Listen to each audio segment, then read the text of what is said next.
Hello everyone! Before we get today's episode going, I have a very special announcement to make. In case you didn't know, the person that helps me out with running this podcast, TipsyJHearts, she is slowly but surely developing her own independent animated show, The Evil Little Thing. If you've ever seen this little goat anywhere, you know exactly what I'm talking about. We're trying to really make this a reality, and of course, there's only so much that a handful of people can do, so we want to make sure that we can secure some funds so we can truly get a crew together and truly make this series special.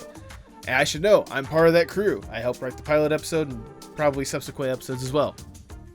So, in order to make sure that we can make this show a reality, we're going to be hopping on the Cesspool Livestream. Cesspool Livestream is a incredible collective of artists and voice actors that, for as low as $5, you can have a request for a drawing or a voice acting request of some sorts, which I think you would absolutely love. May 6th and 7th, starting at 1 p.m. Eastern Standard Time, you can hop on in with a cool collective of incredible artists, and we can just have a fun blast while trying to reach our goal of $1,000 so that we can get this pilot off the ground and we can hopefully make this series a reality. I've been able to tune into a couple of the Cesspool live streams, and trust me when I say you want to be there. If nothing else, just to see the chaos that is going to ensue. There will be chaos, I promise you that. So once again, May 6th and 7th, 1 p.m. Eastern Standard Time on each day. If you go to twitch.tv/arcskink, link will be in the description below, I got you. You can see when we go live and we can have a fun time making this pilot a reality. I know that this pilot is very special to Tipsy, and it's very special to me as well, but it's more special for Tipsy, I can tell you that right now. So I really want to help her get this off the ground. So any love and support you guys can give, or even just basically spreading the word out, would be greatly appreciated. So once again, May 6th and 7th, 1 p.m. Eastern Standard Time, come join us for the Cesspool live stream to help make The Evil Little Thing a reality.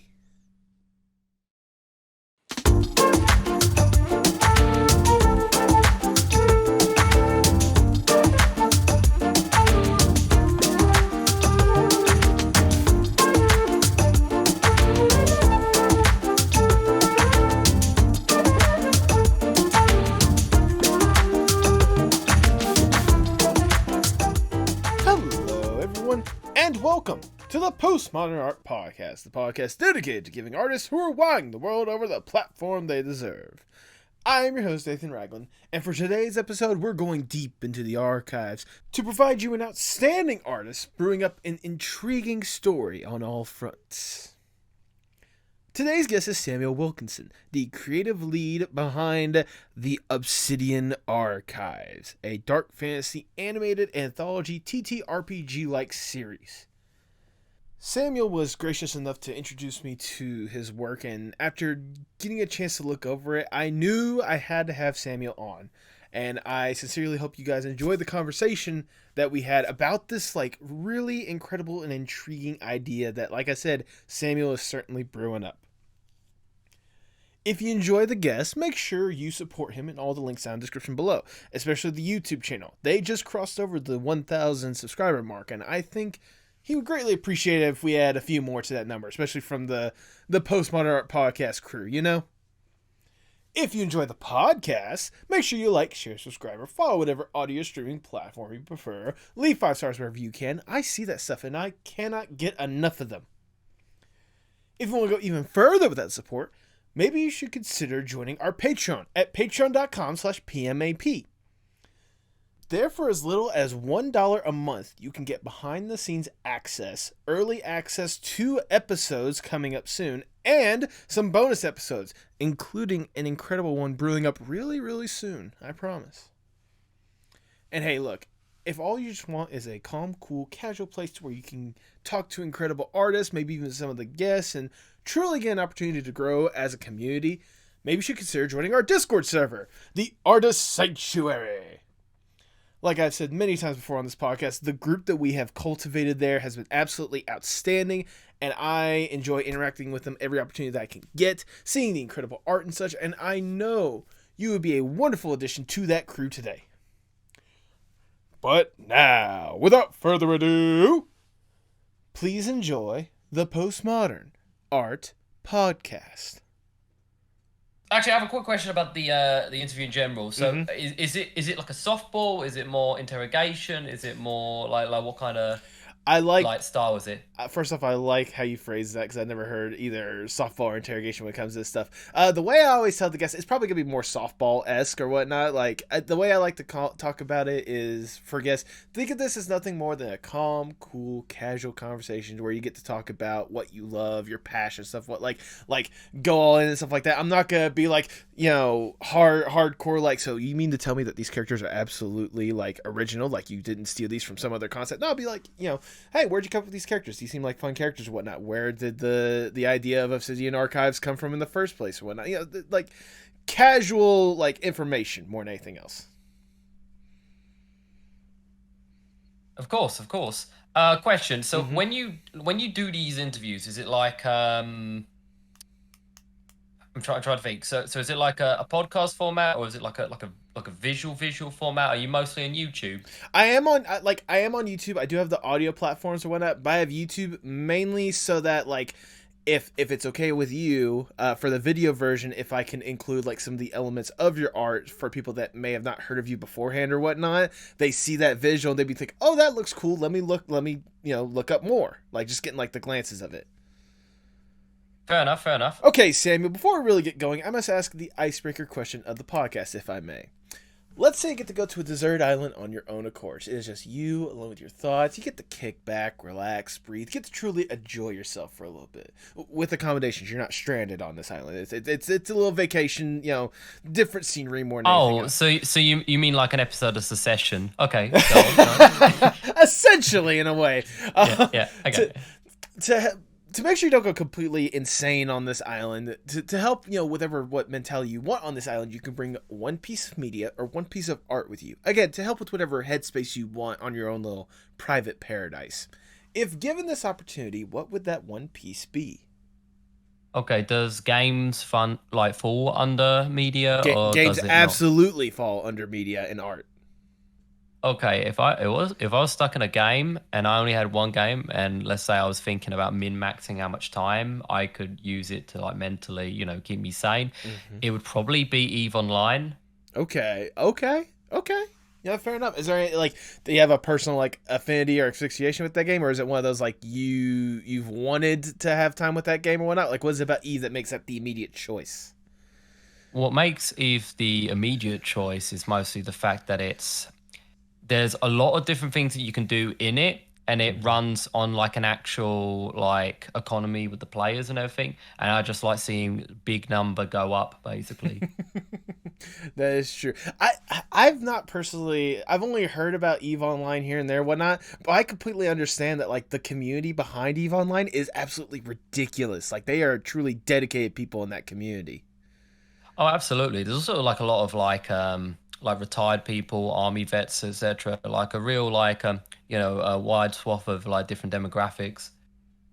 Absolutely. I mean, especially just obviously the fantasy element or whatnot, but also with how much tactic can go into something to where I remember seeing, what was it, some raid that took at least a full month or something like that. I'm sure that's probably softball numbers at the very least, but I've heard again, just how both fun but also how tactical EVE Online can get. It's I can only imagine how ridiculous it is. Yeah, it's definitely what it is. It's a bunch of Icelandic people, putting their heads together in terms of science and thinking, okay, how would an actual tactical fighting go down in space, and they kind of treat it almost like naval warfare. A lot of it is okay. Yeah, I mean, you could have a big ship, but you're going to become a big target, and if your turrets are big as well, they're going to be slower to turn around. And if you have something small like a fly or a little frigate, it's going to just circle that big ship, and it's going to be like a tortoise on its back basically.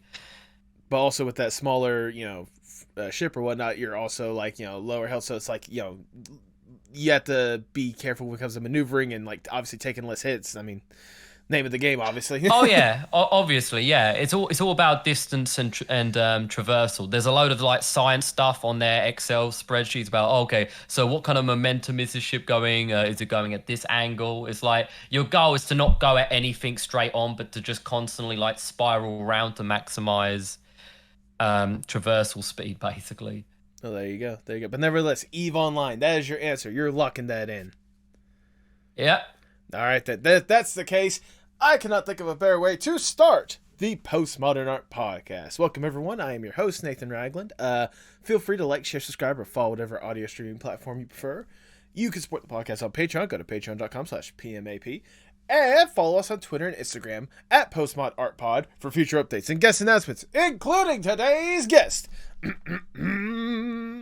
He is the creative lead behind a dark fantasy animated anthology TTRPG-like series of an evil prince and an imp princess. Welcome to the podcast, Samuel Wilkinson of the Obsidian Archives.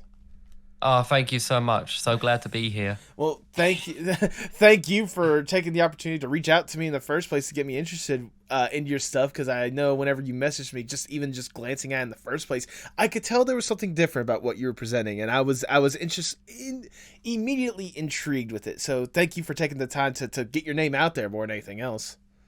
Oh, thank you. It really means a lot for you to like say that. I always try to like, reinvent the wheel and think outside the box when it comes to presentation and stuff.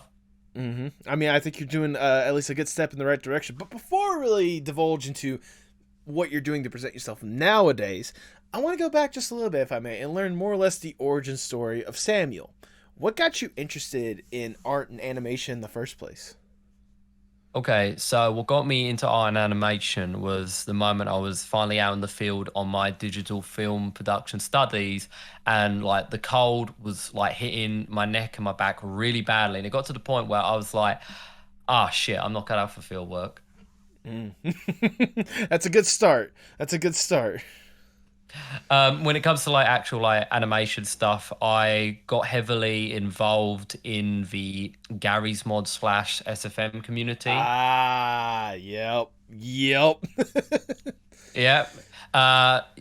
Don't get me wrong. Like, I met a lot of good friends, but I also like met a lot of people that were like a little bit like toxic or whatever. Like that community has a lot of crazy stuff going on. It's like, here's the thing. In most normal communities, people would like have legitimate grievances on like actual, serious like things that it's, oh yeah, that makes sense. Of course someone would have a schism. But in Gary's mod, it's like people would have these personas, and then people would start making comics of them killing each other's personas. It's wild. It's loaded on like DeviantArt. But regardless, basically, at a certain point, after I released my magnum opus of Black Dust, I had to kind of change gears and strategy, because even though the film itself won an award on like Reddit, like from the moderator staff and everything, I feel at that point I kind of realized that SFM kind of felt like a dead end in certain regards, and I decided I was gonna kind of up myself from a directing role to more of a producer, like showrunner kind of role. Mm-hmm. That way I could have it made. I could like write everything up, and I could kind of like offload the work to hired animators and voice actors, basically. And that's kind of how I got into like the animation scene. Mm-hmm. You know what? That's fair and that's understandable. I mean, even then, like I do want to divulge a little bit when it comes to that Gary's Mod stuff, just for a little bit, because I can only imagine, like, especially if you were like first trying to get into like filmmaking, stuff like that, just having that resource of Gary's Mod in the first place, like especially with how easy it is to access, and like once you figure out how to maneuver it, like especially with like that source edge or whatnot, that had to be like just a creative gold mine, at least starting out trying to get that stuff to work. Oh, absolutely. It's literally you're taking like an engine that it's kind of like a game, but it's also kind of free form, but it has like certain limitations. A lot of people had to get very creative. Like I remember there was a time where people would have to like go frame by frame taking like images in the hopes that they can make something that at least resembles animation. Mm-hmm. And because 90% of them are like ragdolls, here's the thing, you accidentally unfreeze the wrong spot and the whole model just drops down to the ground because of gravity. Yep. And you have to awkwardly lift it back up. It was definitely very tedious in the Gary's Mod era, I can assure you. It's like at some moments it just becomes like stop motion animation. You have to make sure you get it just right. If you get it ever so slightly wrong, you have to like redo the entire scene. Oh yeah, like it's definitely like painful, especially if you're like a teenager and you have a very low attention span. It's like it's definitely not pleasant. There's a YouTuber that I still watch these days, gaming YouTuber. I don't know if you ever heard of him, called the Russian Badger. Does that name even ring a bell? It does not, I'm afraid. That's fine. That's fine. It's one of those he does. He started off with like Rainbow Six. Well, not start off, but like he got big with like Rainbow Six Siege, and he does like random stuff in there. But one of the unique things that he does, he uses the Source engine and like a motion capture suit to like do like bits that are that play out with like among him and his friends or whatnot. And I've seen other people do that. Yeah. I know what you're talking about. I actually dropped a gig with some 3D animators. Like it was meant to be an avenue, but it kind of went sideways. I was meant to make a sequel, but they were really into motion capture. They're called Fluid Script Production. They're really like great guys. They're really like trying to like, you know, when I said it was a dead end, like imagine they've hit bedrock and they're like getting like diamond lasers and they're like trying to dig beneath that. Like they're still going. I mean, I literally gave him a Connect. I literally like, he's like, I'm doing motion capturing, but I need this. I was like, oh, sure thing. So basically, I went in, took the old Xbox 360 Connect, and I've like shipped it over to America just so he could have like the second one to like kind of take his side on, and he's been using it ever since. I'm very proud of him. There you go. That sounds incredible to hear more than anything else. Back to what I was saying, like I can only imagine like having, you know, the creative gold mine like that and having like the resources like that. Back to what I was talking about with Badger or whatnot, like the way that he's shown like I think a YouTube short or whatnot, how he used the Source engine for like some of the bits or whatnot, especially when it comes to like if he needs like a body to flop or whatnot.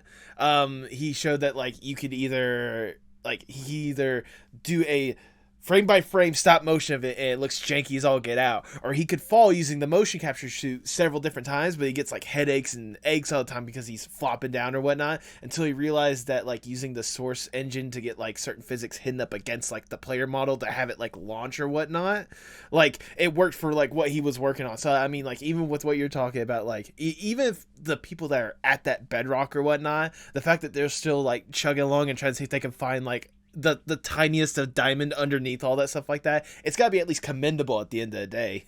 Absolutely. Like they did this like movie about like Overwatch or whatever, but like it was a big like creative collaboration, and I definitely feel for like all the like dynamics and like the cinematography and stuff, and I was very honored to be like kind of recruited for a while like after the release of Black Dust, because it was like, oh my god, this Black Dust feels like, I mean, like the fact that, because here's the thing, their group is like a multi-animator project, and it's a bit I don't know like the full in and outs of how they did their operation, but when I did Black Dust, it was literally just me, the assets, and a few hired voice actors and composers. Okay. So like I had to like wake up, go in and animate like 1, 2, or 3 shots. I would think, okay, what's the most expressive shot I could do? And every shot was expressive shot, expressive shot. It's like there wasn't a stale shot at all. It was like they were all on coke. Everything was on coke. All right. To some people, that was also kind of a detriment. I think I might, like looking back, I might have moved the camera a little too much. It was almost like a roller coaster. But in terms of just having nothing remain stagnant, I think it was a very interesting goal. And then the funny thing happened. It turned out that I set the render settings way too high than it needed to be. So while I would spend half the day waiting for it to render, there could have been like more output time. Yeah. So that's kind of wild. I mean, at this point, especially now, you know, you live and you learn. I mean, obviously you've learned and you're trying to get away from that. Yeah. I'm just curious now, because you mentioned at least a good couple of times this Black Dust film. I don't think I even heard of it or whatnot. If you would like to, I'd like to indulge a little bit on that. What exactly was that film, and how did that concept even come to you in the first place? Okay, so the idea was originally I worked on a series called Blue Spy, which then made a Mm-hmm. spin-off called Big City Chronicles, which was about a deranged libertarian mayor guy named Sekrios, who was he was just completely like deranged, and like the first episode was literally him purchasing a tank when he was meant to be buying a car or whatever, and he gets like cooked, like kind of like caught up in the underground like tank warfare scene where people are like having tournaments and shit. But it was meant to be an antagonist from the US government known as Agent Will Adams, who is he's kind of like that, like straight-laced, oh, I'm enforcing the law of my nation. It is important, it's for the glory or whatever, very, straight-laced and everything. But Black Dust kind of became its own thing where as a vicious like drug epidemic where this like eldritch compound that turns people into shadow demons is like being like peddled in the streets and all that, and Mm-hmm. it's up for this special agent who for some reason is being hired by the fucking president to like go in and stop this epidemic because it would cause an outbreak and like entire civilization would like fall apart and all that. um and the story is this guy, Agent Will Adams, who is literally like half shadow demon or whatever, hunting down other shadow demons, and it kind of becomes this like dark noir spy drama with a lot of really crazy plot lines. The first movie was literally an angry mafioso who is trying to like track down vials of black dust, but he's also been hired by a shady entity to like hunt down a scientist that has been experimenting with the substance to try and find a cure, and it becomes this agents versus shadow demons versus crime mob families. It's really crazy. It sounds crazy. Also, the president might have been played by someone who does a really good Kevin Spacey impression until things went belly side up. I want. It, I wonder what in particular would cause such a riff like that. Anyways, let's move on from that. yeah, it was a bad timing, really bad timing. Horrible But, timing. yeah. Nah, but I'm like, even just like that little bit that you were describing right there, of just like the series. It sounds like, again, just insane what you were like putting forward, like this concept or whatnot. Yeah, well, here's it. When you're like a lone creator, and you have the means to do such a thing, you can just go whole ham, even if it's the most ill-advised thing ever. And I think the world kind of needs that in a weird way. You know what? Compared to what like some of the creators that I watch or whatnot, and some of the people out there whatnot, honestly, I agree. We need more chaos in this world. True. Very Absolutely. True. And I will say, when it comes to the movie Black Dust, the fact that it won an award on Reddit, as a fellow award-winning filmmaker myself, I commend you for getting to that pinnacle. Yes. But I just have to say, like, it's incredible to hear, like, obviously the start you initially had with this kind of stuff or whatnot, and how you got how it more or less like started you on like a creative path. I have to know, like, when did it go from just like a general love for like art and media to a passion, and then potentially making it your career, especially when it comes to the animated aspect? Well, here's the thing. Whenever I write a book, I would usually get very into it for like the first like few weeks, and then it completely like just fizzles up and like kind of dies basically. I can't put my finger on it. I don't know if it's like sometimes I have this sense of like horse before carriage or whatever, where I would write it and I'm like, dude, I wouldn't even know what to do with this thing once it is written. You know what I mean? Let alone having it, be written. So effectively, I switched gears to a medium that would allow me to express myself on a narrative level, while also giving me a certain level of freedom to like switch my brain on and off without having to like go on perma focus. Uh, Obsidian Archives, I think, really like nailed it home for me in that work balance, basically. Absolutely, I can only imagine that. And I mean, obviously we danced around it a little bit, but I just want to jump right in when talking about just the Obsidian Archives in the first place. Once again, that was the thing that more or less like hooked me onto you whenever you introduced me to yourself. That's like obviously the main thing you're trying to promote more than anything else. So, what exactly? Sorry, let's go back even a little bit further. What inspired you to create the Obsidian Archives?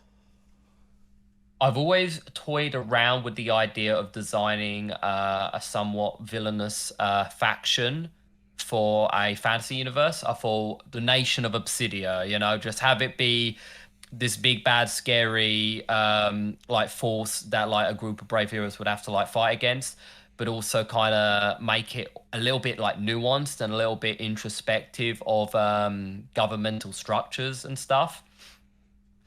They started out as a bad guy faction on a D&D campaign I ran called the Rune Knights of Runeguard, but effectively Obsidia would come out of left field. They're kind of like a third faction in whatever like goes on elsewhere, basically. Mm-hmm. And they are loaded to the brim with like grunts with steampunk slash diesel punk like tech, which basically puts them in a kind of interesting situation where you have all this magic and fantasy stuff going on, but you have these guys with like raw, like figured out science, and it's like, oh, okay. Like imagine like your standard like Viking shield wall going up against like a light Gatling gun. That's terrifying. That's something that you really need to think about. Just a bit terrifying. Yeah, it's like you've seen Gate, right? Yes, I have. That pretty much sums up Obsidia, basically. You know what? Fair enough. And hearing obviously that like it spawned from a D&D campaign as well. Like that's the thing that I love and appreciate when it comes to like tabletop RPGs and stuff like that. Because it's not the first time we've brought up tabletop RPGs and D&D on this podcast. I've had several guests before that get a lot of inspiration from that. So I have to ask you, obviously, what was it about like D&D and this campaign that you're talking about that really inspired you to go from like, oh, this is a fun little faction to this could be like the foundation for an incredible idea? I think it would be safe to say that when it comes to eyes, I think half of the motivation is definitely finding people to take interest in what's being made. Mm-hmm. Now, the thing, I was already like, just so I could like get my street cred out there, I did have a whole. I still have like a whole Twitch channel. I am still a forever DM. I still, go on my way. It was very expressive. So what it mostly was the fact that I think I got carried away in designing the lore and the mythos of this nation to the point. Here's the thing. I come from the UK, all right, and in the UK we had a thing called the British Empire and everything, and it was this this large like force that kind of like touched various points of the globe and everything. And I was thinking, I may have heard of it here and there here in America. I think I heard it in passing somewhere, but yeah, okay. So effectively, I wanted to take the Arthurian legend because that's like old school British mythology like era kind of stuff, and I thought, what could I do to like kind of tether this nation into what it's about, but in a fantasy context. And so we had this dynasty in the Obsidian Archives called House Pendragon. They actually, they actually survived like the Battle of Camland, but at like a great cost. And it's kind of like the idea of taking and regurgitating external cultures for like min-maxing, but it asks philosophical questions about, could that be too much? Could that kind of defeat the point of what a culture is supposed to be to begin with, Here's the thing, like, I can't go into details on how, like, like the family kind of like branches out and everything, but so far what we have been covering is the origin story of Mordred's son, Milan, who does get like mentioned a few times in some bits of Arthurian media, but never quite gets fleshed out because they go, oh, it's Mordred's kids. They're like probably like fleeing the country or whatever because X, Y, Z, and they don't say anything more. That I'm like, dude, like exiled like prince stories are like actually very fascinating. It's always a very large gambit. 9 times out of 10, it doesn't usually work out, or they end up becoming puppet rulers to some other regime. But like just in general, I wanted to tell a very like interesting story from that angle. The fact that someone is related to both one of the greatest heroes and greatest like villains of British mythology of all time. It must, it must be like some sort of deranged burden almost. Yeah, no, absolutely. I was gonna say, like, I love how you talked about like the puppet, dictator or something like that. Because there's another podcast that I listen to, the Lions Led by Donkeys podcast. They talk about just like military mistakes, like just all around the world, like, you know, like, Hmm. oh, these this faction, or, you know, this military like tried to roll into this place and they were completely unprepared or stuff like that. You know, I'm pretty sure they've talked about at least like the emu revolution in Australia at least once or something like that.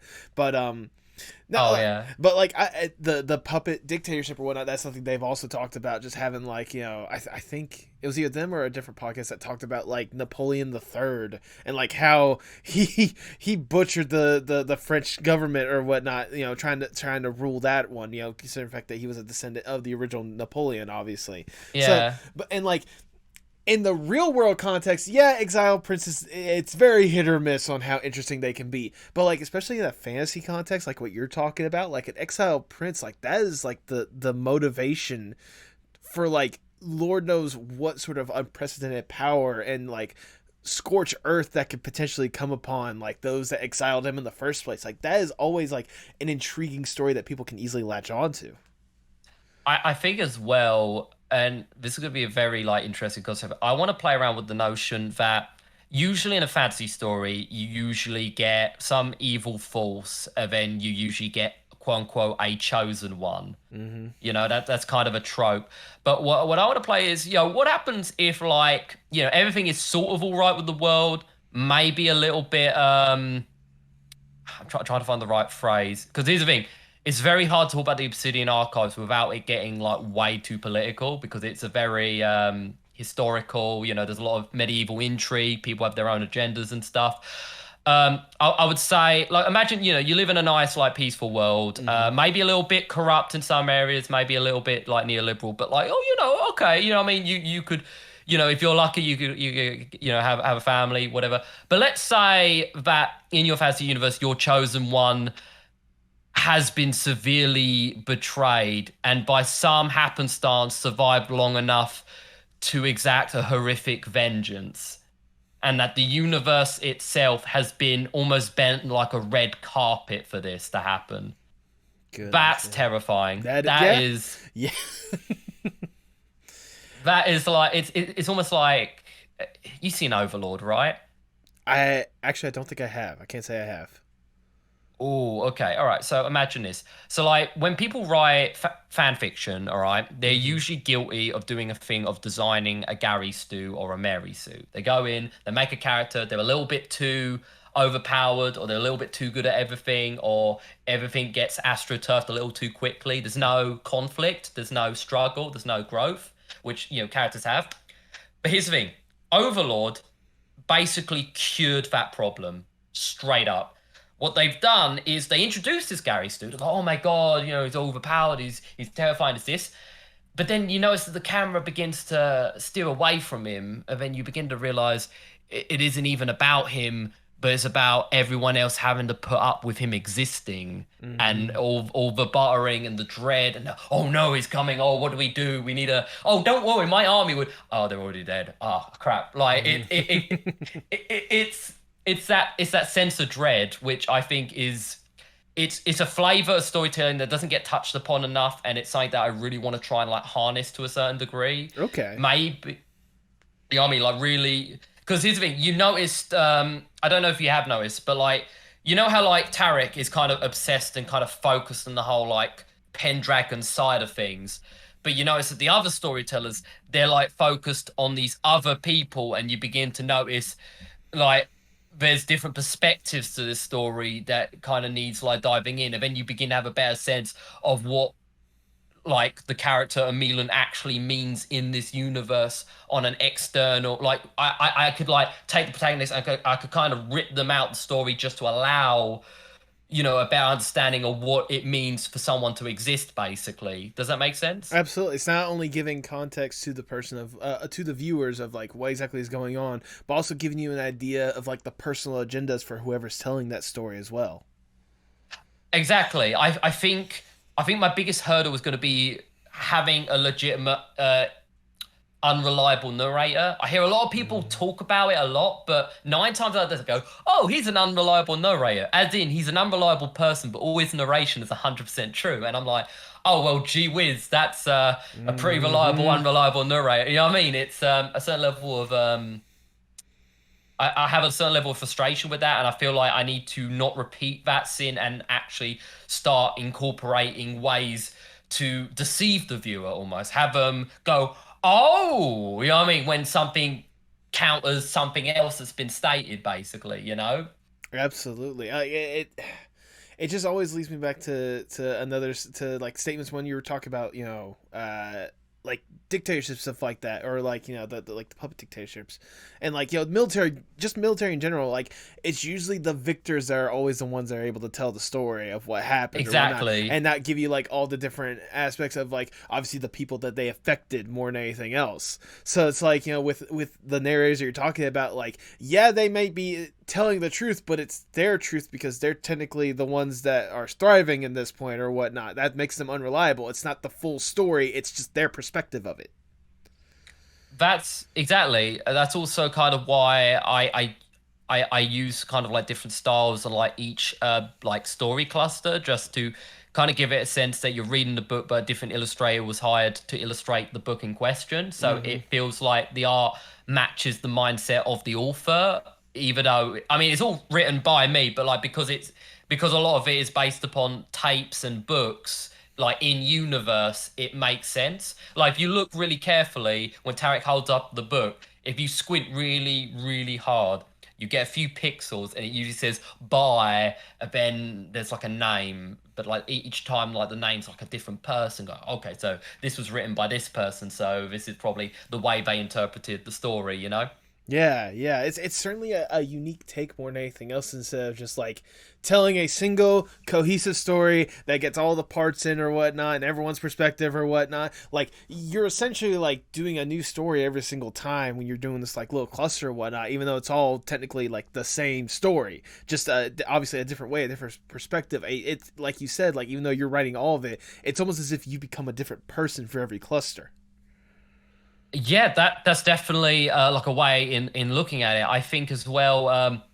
I like I like to treat it almost like you're the viewer isn't in the time period of Milan, Ziria, and like D, but like this is the closest they're gonna get to knowing what they were up to, what were they like doing, and like you always have this like sense of how much of this is like can I really be assured with, you know? It's because at the moment we don't even know who the viewer is either. That is Like true. there's been That a is few true. there's some clues, but like nothing concrete yet. It's very intrigue heavy. Absolutely. I mean, that's something that even just like glancing at it, I've noticed just like that's something that just like intrigued me more than anything else. Just like the different ways you've been able to tell this story as as you can as you're illustrating or whatnot. And like honestly, even hearing you now, like how you're going forth with this, I just gotta say that's just brilliant more than anything else. How you're executing this more than anything else. Like it's impressive to say the least. Like trying to provide obviously like almost giving the viewer like the ultimatum of like which story you gonna believe, which one do you think is actually telling the truth or whatnot at the end of the day, when in reality like it's all the truth, but at the same time it's also like their truth, not the absolute truth. Oh yeah, absolutely. I mean, like, obviously, we're already deeply into this conversation when it comes to the Obsidian Archives. But yeah, I should have probably asked this sooner. For people who have gotten to this point and have no idea what in the world we are talking about, how would you describe the Obsidian Archives for those that may not have seen it before now? The Obsidian Archives is an animatic fantasy anthology series chronicling the historical events of a figure named Milan Pendragon, who makes a Faustian bargain with a short little she-demon known as Ziria, and she is followed around by an even more annoying and even shorter, like hairy demon known as D, who is literally a punching bag slash comedic relief.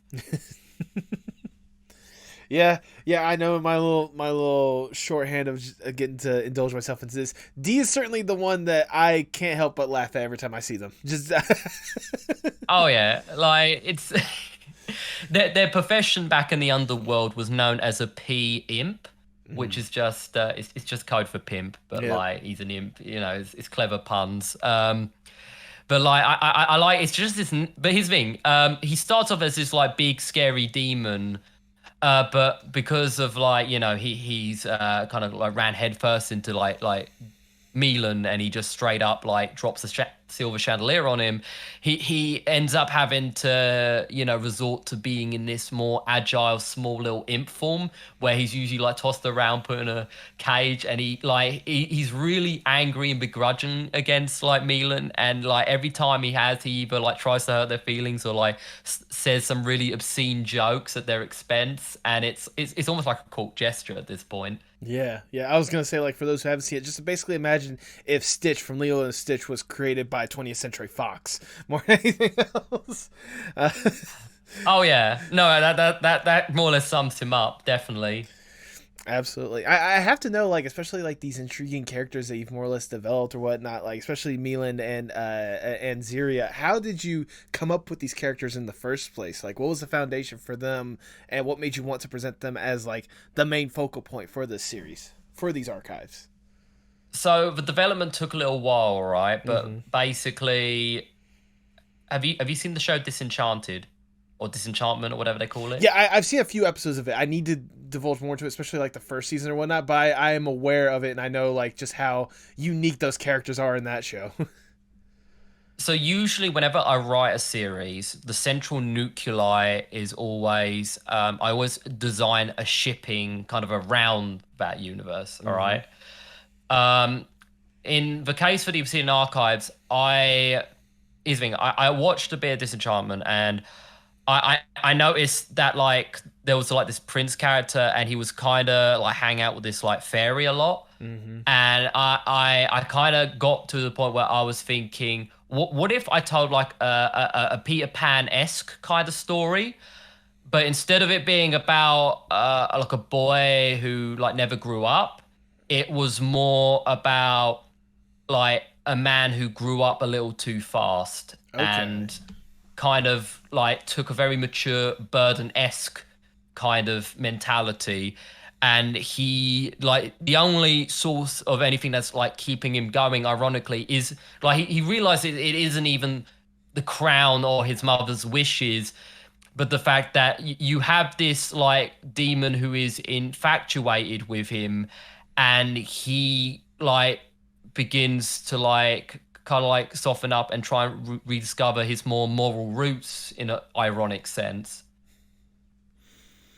I kind of did get that, like the vibe, at least the first half you're talking about, of like the boy that kind of had to grow up a little too quickly or whatnot when it comes to Milan, like seeing how you've been able to present him so far or whatnot, and like that, Hmm. especially now hearing that, obviously like having that like foundation with Disenchanted and like the reverse Peter Pan in a way or whatnot, like that's a good foundation more than anything else that I'm surprised more people haven't taken advantage of when it comes to some of these characters.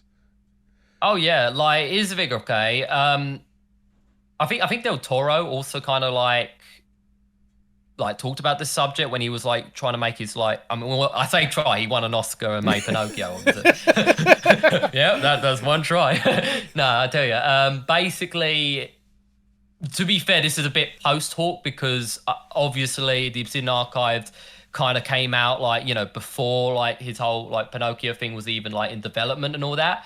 But what I liked was the fact that he took the whole Germanic fairy tale and he deconstructed it in a way that was like, because these fairy tales are mostly designed to make kids grow up, Mm. while his Pinocchio is kind of like a semi inversion of it. It's more like, hey, don't get me wrong, you should listen to your parents, but don't like, kind of go like goose step, across France or something. You know what I mean? Like stuff like that. So basically, with Milan, he has put on the entire mentality of the responsibilities of lordship and kingship, but the problem is it kind of opens you up to making some very horrific choices, Hmm. and it's he definitely needs someone to lighten him up, basically. Right. Right. Yeah. I mean, especially, at least at this point, being exiled, kind of having the king without the throne or whatnot, and having that kind of responsibility or burden upon him more than anything else to like uphold that. Like I can only obviously, like you've illustrated a little bit, but like how taxing that can be on him, and having to take on all that, like more than anything else, like emotionally has to like crush him sometimes.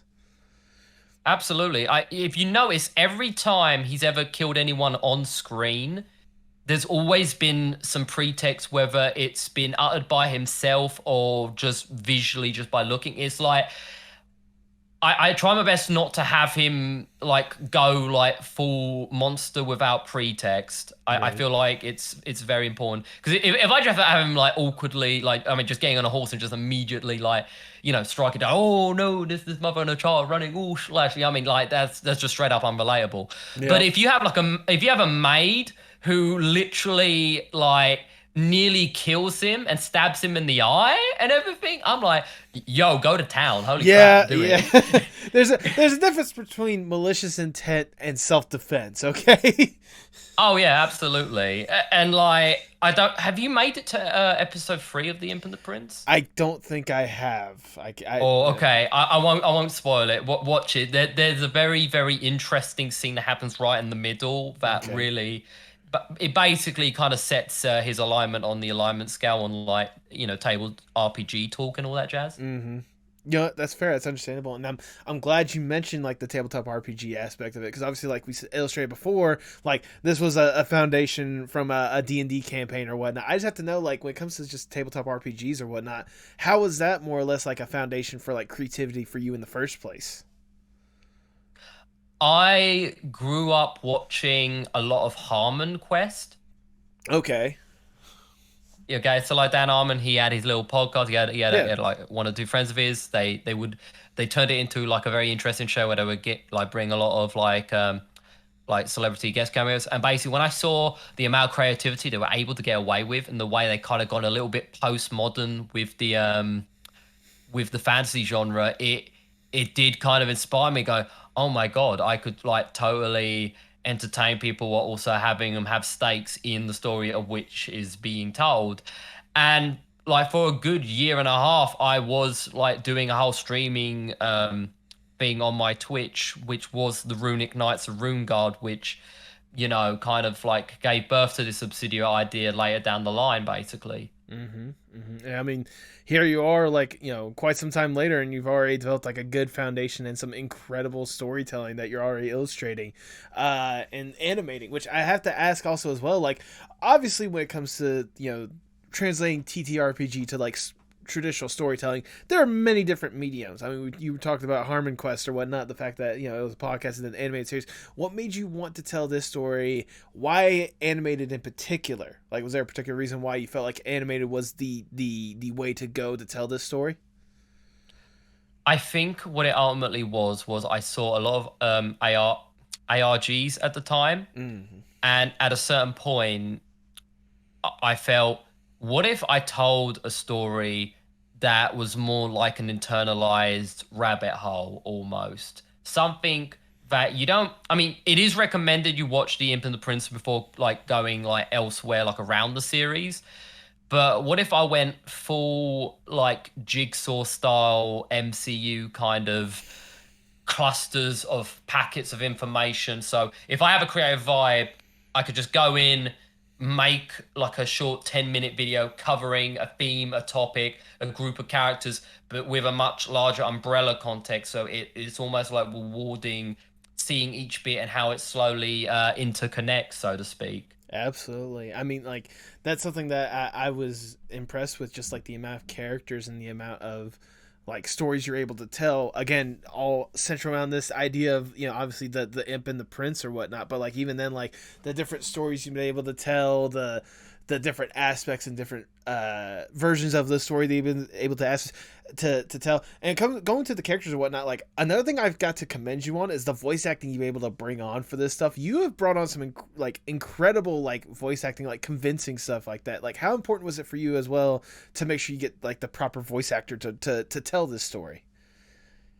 Oh, it was a very, very important. I usually visit the casting call like website when I do this thing, but sometimes I also scout around like Twitter, etc. Mm-hmm. Um, Basically, when I was trying to cast like Milan, I eventually hired a guy called like Will, and he was really, really like almost on point with this like anime character from Tiger and Bunny. There was like this guy, but he has a kind of, oh, I talk like this, and you know, it's that ye old like British like accent, and I think it really it's that level of articulation that really kind of like sets him apart because like design wise, Milan has a certain like genericness about him while also having a few very slight identifiers.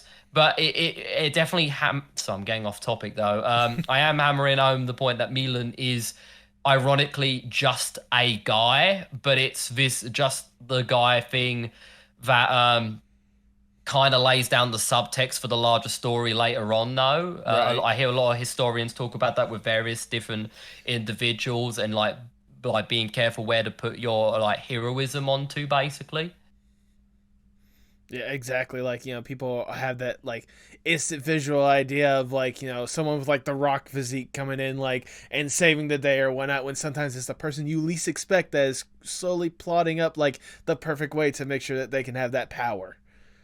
Yeah, like Stalin was a very big like usurper, like straight up. Like I mean, he was just some dude who was like in and out of Russia quite a lot, and eventually he just caught up with a bunch of ideologues, and it just kind of spiraled out of control until eventually it just kind of fell in his lap, and it was very kind of terrifying. Like if you hear his mannerisms, this isn't like some guy who was like destined to rule. This was literally some guy with a few speaking impediments and a few like messed up family dynamics, and he just it was just location, location, location. You know? Oh yeah, no, absolutely, absolutely, absolutely. I was gonna say you said Russian like Stalin or whatnot. I'm sorry. Again, another podcast I listened to or whatnot talked about like Stalin's daughter like getting out of Russia and then going into like a commune or whatnot, and then getting out of that, going back to it's a whole story. Oh man, yeah. Svetlana. If you guys want to hear it, it's a great like I think it's like 8-part, 10-part series or whatnot. Really interesting stuff. But no, like.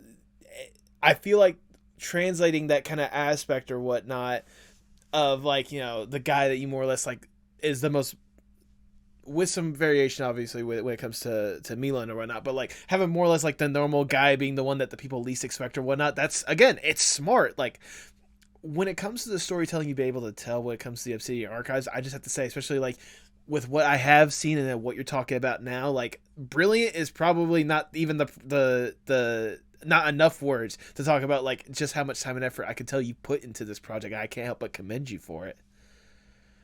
Thank you so much. This has really been a really huge like passion project, and it's like it's self-funded. It's done with a lot of passion and love. I still have like documents in Google Docs that have yet to be like released in like animation form. Mm-hmm.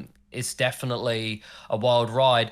I think the only thing that I have a bit of like dismay for is the fact that uh the YouTube algorithm is a really, really hard thing to climb. It is. It really is. It really is. That's the thing that I mean with the podcast. Like I've experienced that at times or whatnot. I mean, there have been times where I've been obviously lucky enough to have like the right person at the right place at the right time or whatnot. But there's also sometimes where Yeah. like I could push something out that I'm really proud of, and like maybe 10 people watch it.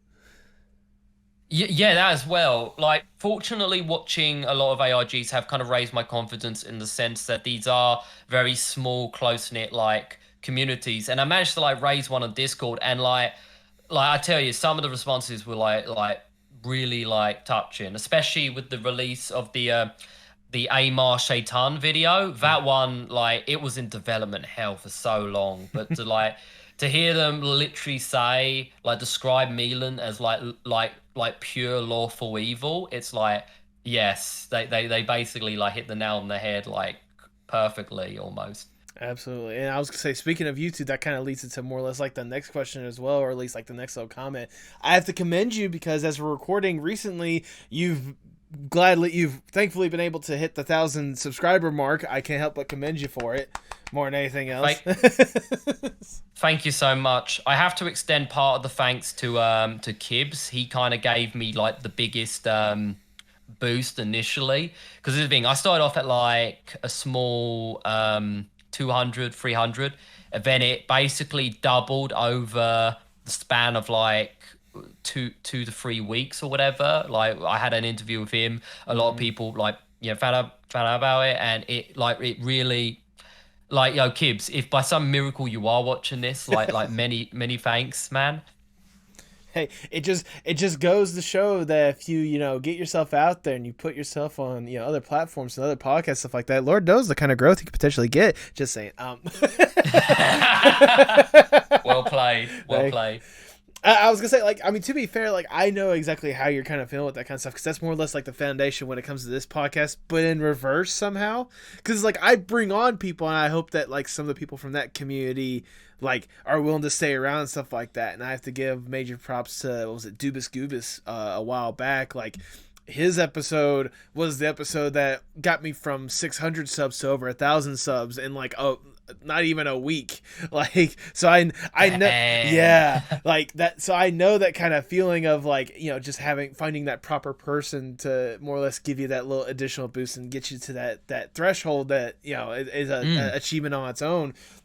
But I imagine now that you've at least got to 1,000, like obviously, as I can tell from what you've been able to do, there's no slowing down anytime soon when it comes to the Obsidian Archives. Like, just because you hit that 1,000, you can't just be like, all right, I'm done, go home. That's it. So I go on. Okay, so at the moment, I'm in a bit of a silly pickle. Basically, I have like about 4 different animators making things, but the irony is, like, all 4 of them aren't like close to being finished on Wednesday, so it's going to be a bit of a skip thing. And that's usually when like YouTube kind of swoops and goes, aha, irrelevant, gone. You know what I mean? Like, it's tragic. I didn't realize that because I released my episodes on Thursday, so I'm probably doing it all wrong. Anyways, but I mean, nevertheless, like I'm looking more like long term when it comes to this question or whatnot. But when it comes to the Obsidian Archives, what should the people expect from it? So what they should expect from it, oh my God, there's a storm. I don't know if you could hear it. Like, I think I heard it for like a half a second. I heard like a little rumble in the background. But we can also spin is that there's a storm coming when it comes to this story. You guys are not ready for what you're about to be hit with. Yeah. Oh, absolutely. Okay. So what they should like expect is I'm basically going to be doing everything like my darndest to flesh out the video clusters. All right. So basically any intros from a character or whatever, there will be a video coming out that'll flesh out 1 or 2 of the stories that are like kind of like not filled in. I usually do them in clusters of 3. Mm-hmm. So like you meet a narrator, like, pick around, like that, and YouTube's little video thing comes up. But effectively what you should expect is more new characters, more new laws, some further explanations on various different passing talk. What I like to do is I like to have characters refer to things that you don't get to physically see, just so it goes, oh, who's this guy? Who's that guy? They're mentioning this thing. I haven't seen them yet, but it's hype generation, It makes sure that there's a world outside the world that's being presented, if that makes sense. No, yeah, exactly. Like more or less like causing more of an intrigue for the audience to wonder like what is going on.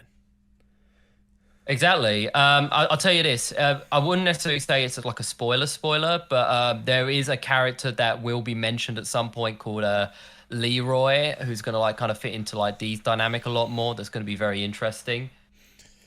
I'm sorry, I have a smile on my face because I hear fantasy element, I hear Leroy, and the internet brain in me in the back of my head thinks of that classic clip of Leroy Jenkins.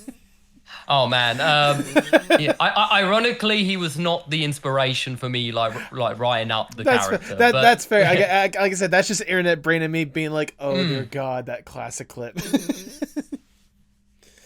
But it's a true classic. It is a classic, but nevertheless, like hearing that, obviously, like I said, you're not slowing down anytime soon, and like especially hearing like this character that you're teasing or whatnot, and getting us more of an insight when it comes to them. I am intrigued to say the least. I certainly cannot wait to see what's next. I mean, like I imagine, obviously, I'm not the only one. Again, we talked about the fact that you got the 1,000 threshold. You're slowly like promoting yourself out there. You're getting your name out there. You know, the stories you're telling are compelling, and people are clinging on to it one way or another. Like thinking back to just your, not just the journey with Obsidian, but like the art journey you've been on as a whole, even back with the SFM days or whatnot. Does it amaze you how far you've been able to come along as an artist? I think so, yeah. I mean, a lot of it has been like picking up one toy, putting it down, and picking up another. But like in general, like building a rapport and like these connections, I think really does like speed things up in certain sectors. Absolutely. I mean, like again, I can't help but commend you on the work you've been able to put in this kind of stuff, and obviously the stories you've been able to tell. That's one of the major reasons why I wanted to bring you on more than anything else, to have you talk about this kind of stuff, because I could tell there's a lot of love and passion behind these stories, and a lot of like creativity really flowing from this. So like if this is the toy that hopefully you're gonna be sticking with for a while or whatnot, I'll grab a similar toy and I'll play it with you to make sure that you keep it up. Oh, thank you so much, man. Absolutely. I mean, you know, obviously we've been talking, you know, when it comes to just the incredible projects you have been able to create so far.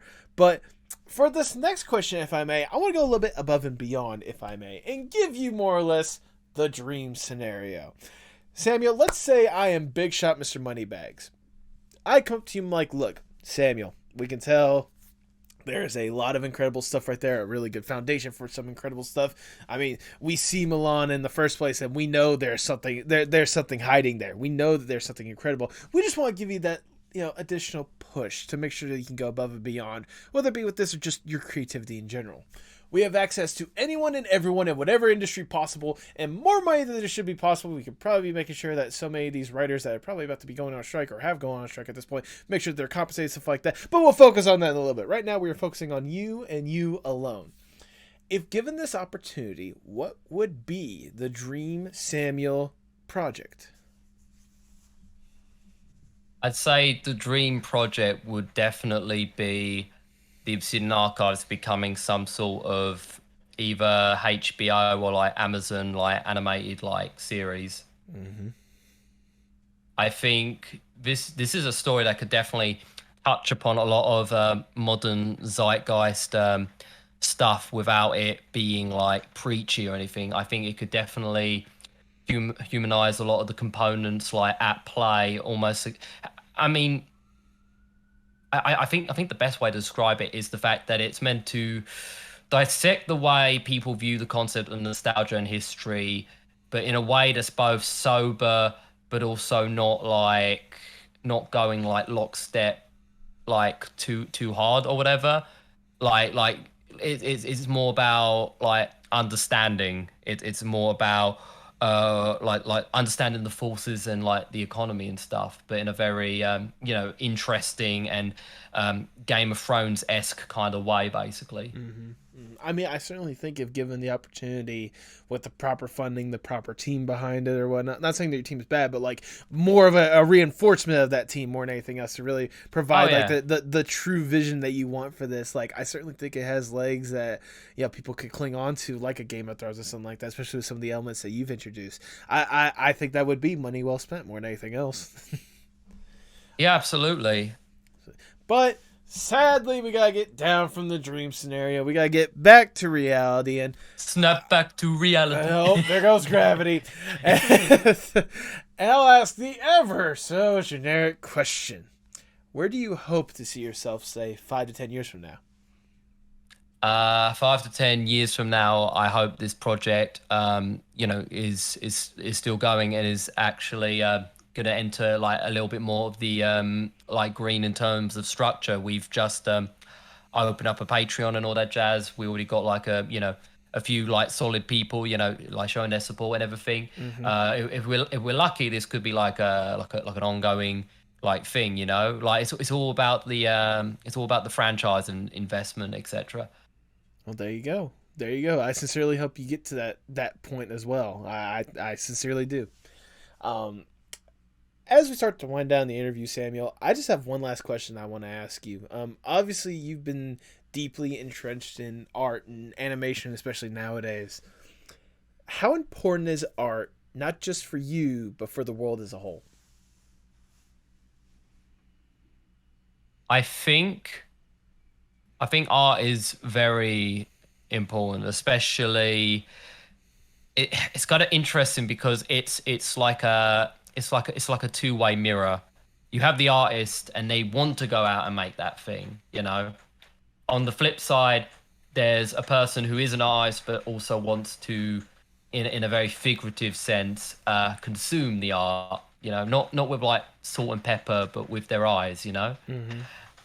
and I think art has definitely like influenced people in various ways. Actually, I think in this like modern day, I think we have full on proved that art absolutely like influences people.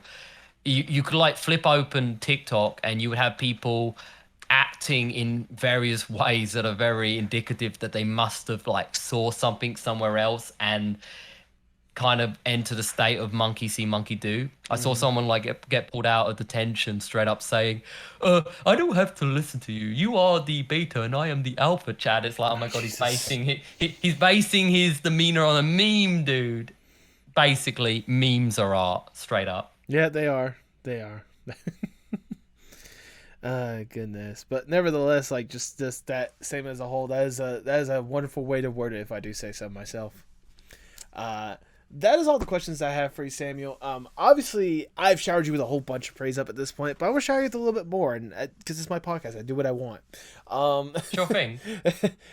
Sam, ever since you really came up to me and asked me about being on the podcast or whatnot, ever since I really got to indulge myself into some of your work or whatnot, like I've been nothing short of impressed, especially knowing that like for a lot of this stuff, like this is truly you coming out more than anything else. Seeing what you've been able to produce, the stories you've been able to develop, and especially having you here on the podcast, hearing what you've been able to, hearing the time and effort you put into this, hearing everything that you were putting forth or whatnot, and like once again the brilliant way that you're trying to tell this story and create a different experience that people can easily cling on, that can hopefully cling on to one way or another. Like it has me nothing short of hopeful for what will happen next, because I know, especially now that you're really getting yourself out there, now that you're really trying to do what you can to really get the Obsidian Archives out there and for people to truly love it. Like I think you have something incredible like right here on hand. I mean the characters, I the like Milan and Ziria and Dee, like at least those is the main, like having the narrators, all the different people involved or whatnot. Like you have something truly incredible and truly gifted here that I think people should really have an opportunity to cling on to more and more. And I sincerely hope as you keep going forth, as you're able to tell these stories and tell all these different aspects or whatnot, like I hope that more people are able to get on board and truly, truly, truly like show a lot of that love and support back to you for everything that you put into us. The long and the short of it is, Samuel, thank you for all that you do. Thank you for really putting yourself out there in the first place for as long as possible. And I will sincerely be rooting for you to keep going forward and keep creating this incredible tale. Thank you for doing that. Oh, thank you so much. It really means a lot. Like the affection that you have shown like during this podcast. It's really been wonderful. Mm-hmm. Absolutely. And if it makes you feel any better, I promise I'm going to go full in, get through every single episode of the Obsidian Archives, and really give myself like a true deep dive into this stuff. Oh, Because I must warn I you, it gets dark. It gets really dark. I warn you. look, I'm on Twitter every single day. Okay, I know what dark looks like. Okay.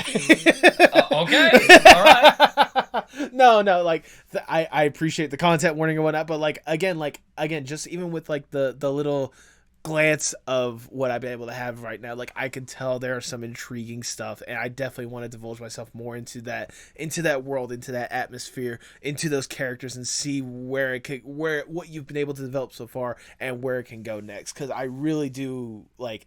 Again, just from the taste alone, I really do want to cling on to it more, and really do want to love it more than I already have. Absolutely. This sounds like really exciting. Like who knows? Like this might like really wow you like from here, you know? Oh, absolutely. I mean, I don't doubt that it's not going to wow me in one way or another, especially after our conversation today. It's going to wow me. I know it will. But if you want to wow some of the other people that might be listening to this episode, go ahead and plug yourself for the people at home. Oh, yeah, of course. So you could find us on the Obsidian Archives on YouTube, and you could find Team Obsidia on Twitter. We also have a Patreon, which is also labeled The Obsidian Archives. Hopefully, on the video version, you should see a link on board. So I'm being a bit meta there. I mean, if nothing else, if you miss anything, not only is the link on board, it'll be the link down below in the description. So I got you covered with all that. Ah, yes, the doobly doo. There you go. There you go. Do you have any final words before we sign off? Do what makes you passionate and try and find a way to do it for as long as possible. There you go. That is wonderfully worded. A wonderful way to end it. With all that, all I have left to say is for the people at home, hasta luego, mi amigos. Tell me what's wrong, tell me it's parts in motion. Sing me a song, tell me your eyes can all open. Show me it all, put me up in the car, you go when you used to call. Show me it all.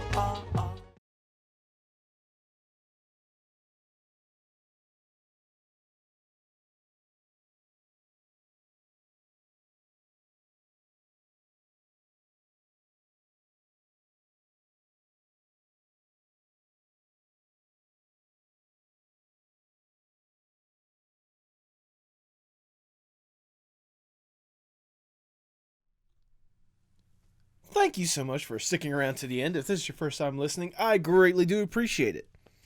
Like I said in the intro, Samuel was someone that was gracious enough to introduce himself to me, and I have been considering having him on ever since he introduced me, mainly because of the concept that he's been brewing up with the Obsidian Archives. I thought it was truly unique in the fact that he has a team making this stuff, but he's leading the charge. He's taking the initiative to make this thing a reality. I mean, I couldn't help but, not bring him on the podcast. So, Samuel, if you've made it this far, thank you so much for taking the time to do this, and thank you so much for getting me acquainted with you in the first place. I would dead serious when I say that I wish nothing but the best for the Obsidian Archives. Because I know you got something truly incredible there, and I mean, especially just based on our conversation alone, there's a lot of potential of some incredible stuff, and I know you can go far with this. I always try to have that same kind of hope with my own stuff, trying to find a way to improve and find a way to really grow it a lot more. I took a big step forward in doing that this past week. If you've paid attention, I've finally gotten around to making shorts like I should have, because I've been seeing everywhere about how podcasts get uber amounts of freaking attention just based on the clips alone. So I knew it was only a matter of time before I just got going. I just needed to find that motivation to do so. I'll be honest with you guys, sometimes it gets really hard to do this. It gets really hard to push forward and create sometimes and attempt to. Heck, at the time that I'm recording this, I literally just got done with an 11-hour shift at my IRL job. I have 45 minutes to finish up what I'm doing, and I have to go to bed and go to work early for another potential 11-hour day. But that's why I wanted to create this podcast, because I got that consuming my life, and I don't want it to. This is the one thing that I love, and not the one thing, but this is my biggest point of pride right here. Being able to create this kind of presence and grow it as much as I have, to the point to where I want to start branching out and doing other creative ventures as well. Not abandoning this, obviously, but what's what I'm looking for? Helping out Tipsy with the Evil Little Thing, which, by the way, reminder, this weekend, actually the weekend that this release or whatnot, the 6th and the 7th, I think it's the 6th and the 7th. Anyways, Archskink, twitch.tv/Archskink, we are raising money to help get the evil little thing going, especially to fund the pilot. We really do need your help. We would greatly appreciate it. Even if you just show up and say hi and then share the word about it to get other people potentially involved. That's all we're asking for. That's all we need. More than anything else. Let's see. I mean, on top of that, like, there's that. And I'll let you guys know a little secret. I'm slowly but surely trying to find some way to make other creative ventures with, podcasts. I have a couple ideas in the works, and obviously whenever I get them solidified, you guys will be some of the first to know. But I've got some stuff brewing, and I sincerely hope you guys are gonna be along for the ride for that. Because like, this stuff is like truly the thing that keeps me going. This is the thing that I look forward to try to like do incredible stuff and creatively just get stuff going. And you guys allowing me the opportunity to do that week in and week out, I have nothing but love for you guys for giving that to me in the first place. And I sincerely hope that I don't disappoint. I sincerely hope that you guys want to keep coming back, want to keep showing that love and support, because I see it. I truly do. I see it, and I cannot get enough of it. And I'm rambling at this point, but I long and the short of it, thank you guys. Thank you guys for everything. Keep up that love and support. Not just with me, but with other artists. Show every single artist, not every single artist, but show artists all the love that you can. Show love to Samuel, because he deserves it with how hard he's working on his stuff, all right? And he and his team are working on this stuff. Like, sincerely show love to all the artists that have been on the podcast. Just show that love. Show that love.